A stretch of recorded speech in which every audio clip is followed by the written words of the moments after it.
Imagine a city carved not by hands, but by destiny. A kingdom forged by divine will, floating between myth and reality. Where golden towers kissed the clouds, and palaces shimmered like stars. They said it could not be built. They said it belonged only in legends. But Krishna, the eighth avatar of Vishnu, proved them wrong. This is the tale of Dwarka, the city of gold that defied time, nature, and logic.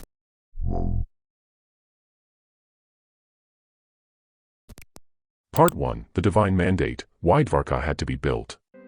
After defeating the tyrant Kansa in Mathura, Krishna faced endless retaliation from Jarasandha, the emperor of Magadha.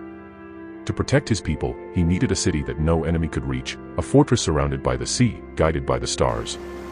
Legend says Krishna stood atop a hill in Saurashtra, closed his eyes, and called upon Vishwakarma, the architect of the gods. Build me a city untouched by war, bathed in gold, anchored in the ocean.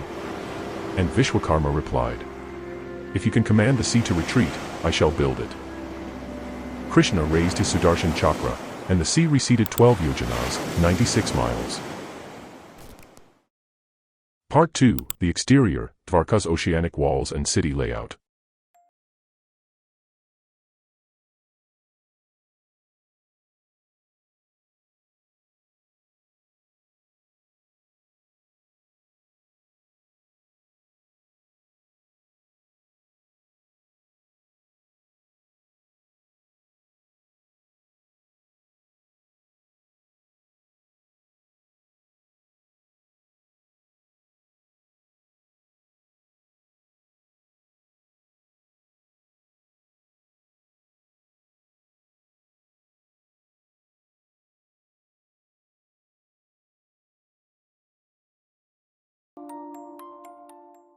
Part 3, The People's Dwarka, Daily Life and Housing.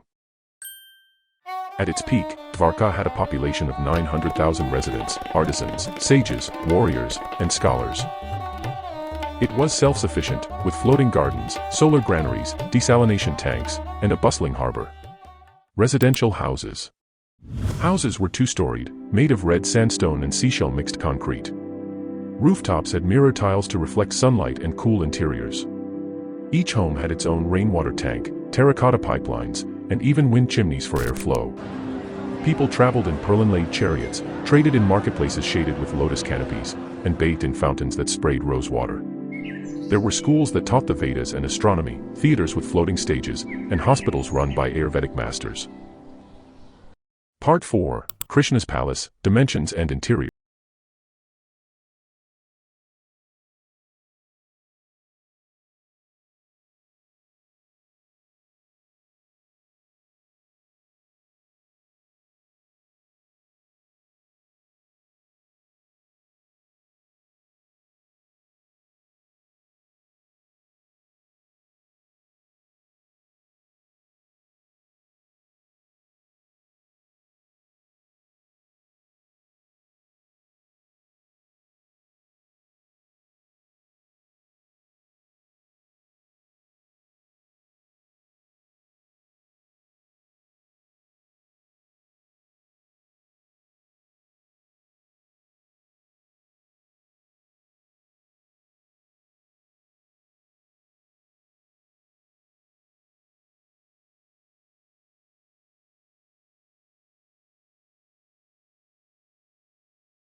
Another realm. Part 5, Fall of Dwarka, A Kingdom Swallowed. After Krishna's departure from the mortal world, the signs began. The Yadava clan turned against one another. The sea, long held back by divine command, began to rise. On the 7th day after Krishna's death, the earth shook. Towers crumbled. Temples cracked. And then, the sea roared in. The city that once glowed like a crown, drowned like a forgotten jewel. In a single night, Dwarka was gone. Part 6, Dwarka Today, myth meets evidence.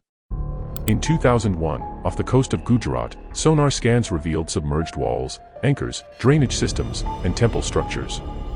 Archaeologists found pottery carbon dated to more than 3000 BCE, older than the Indus Valley. But what science found was only the shadow of what once was. The real Dwarka. Perhaps it still lies deeper, or protected by divine energy, waiting for the world to be ready. The conclusion. Krishna city was not just a marvel of architecture, it was a mirror of the cosmos. Where every stone sang of divinity, and every street told a story. What remains beneath the waves are ruins. But what remains in our minds is divinity. This was the story of Dwarka, the golden kingdom that once ruled the sea, and now lives in eternity. Thanks for watching. Subscribe to AI Storytelling YT for more videos.